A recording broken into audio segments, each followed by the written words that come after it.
Hello guys, good afternoon. Dito tayo sa crayfish guys. Sa crayfish kasi may nakita ko kanina na wala na siyang sipit, tsaka wala nang galamay. Paano siya makakalakad? So, nilosong ko, hinuli ko lahat para makita ko na rin yung mga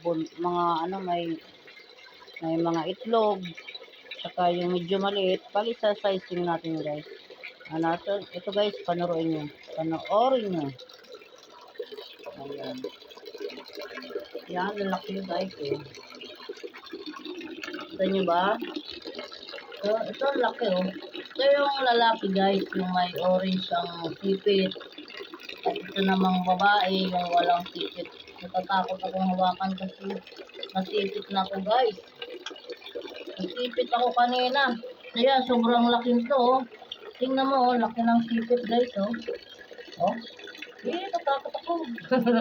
Ito guys, yung makikita mo naman itong yung niya, yung buntot niya, nakukuberan niya. So ito guys, yung buntis guys. Ay! Ayan. Ayan yung mga marami dito guys, nakita kong buntis. Oh, ayan oh, ito, tayo kukunin ko ha. Yan, sa mga gustong mag-alaga ng crayfish guys, ganito lang. Ito lang. Gagawa muna kayo ng ganito, maghapon tumutulo. Ito, may tubig. Yan. Yung pan nila, yung fish pan nila. Yan, kasi pag walang ganito na maghapon tumutulo, mamamatay ang crayfish. Ito yung buhay nila. Yan. So, kung gusto nyo mag-alaga, paggagawa muna kayo ng ganito. Pwede rin naman sa ganito guys, oh. Ito. Trapal pond. Dito nilalagay ko dito sa trapal pond yung mga may itlog. So dito siya nagpapagpag.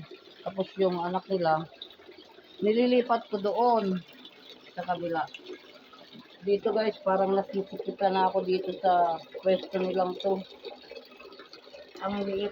Kung alin pa yung malalaki, nandito sa gitna yung maliit na pwesto.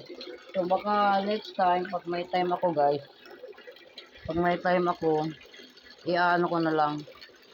Ililipat ko doon. At ito yung malalaki. So maraming palaki ng palaki guys. Kaya hindi pwede dito sa maliit. Kailangan malaki yung pag-iikutan nila. Ayan o, ito pwede sa kanila. Ito yung medium size kasi. Dito sa balit ng pwesto, yung large na malalaki na talaga yung breeder. Yung nag-iitlog na sila. Tapos ito mas malaki, dito yung maliliit. Yung maliliit naman guys. Yan.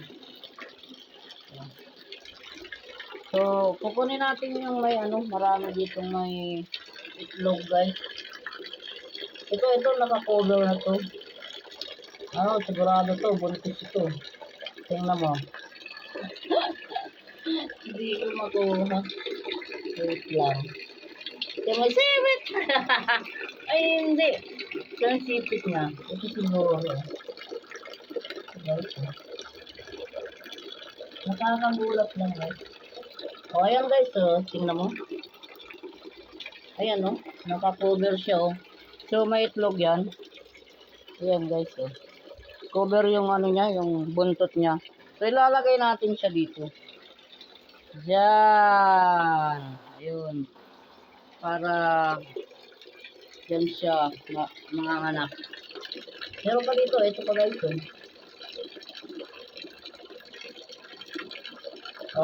ito, naka-cover ang buntot niya, buntis ito guys, yan. Di ba? Ito pa guys. Ayan. Bali, parang mahaba na yung video ko. Ito pa. Ito, naka-cover na to. Ito guys, parang liit niya, pero nagbubuntis na siya, Yup. Yup. Ah! Ay! Ito guys, oh, yung may orange ang paa na sipit, yan yung lalaki. Yan. Ito guys, oh. Babae ito. Siguradong buntis ito guys. Ito, oh. Nakakagulat lang. Ay, luno. Ay, hindi. Luno siya guys. Malambot. Siguro ito yung nagluno. Subalik. Ay, buray! Nagulat ako ngayon na. Pakawala na natin. Kasi tapos na siyang magluno. Pag nagluno, ibig sabihin palaki pa yun. So guys, pangalan pa tayo dito. So, yun na. Oh.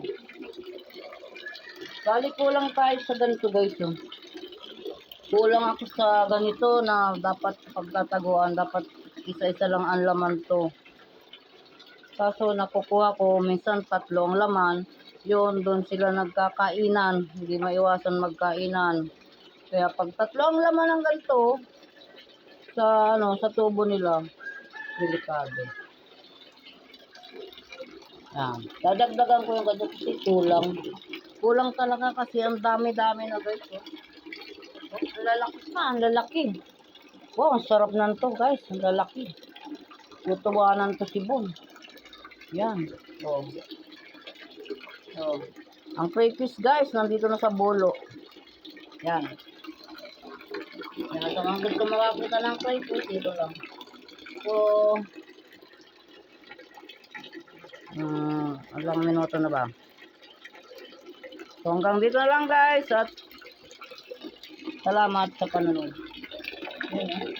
Ang lalaki oh, lalaki oh. Guys, bye.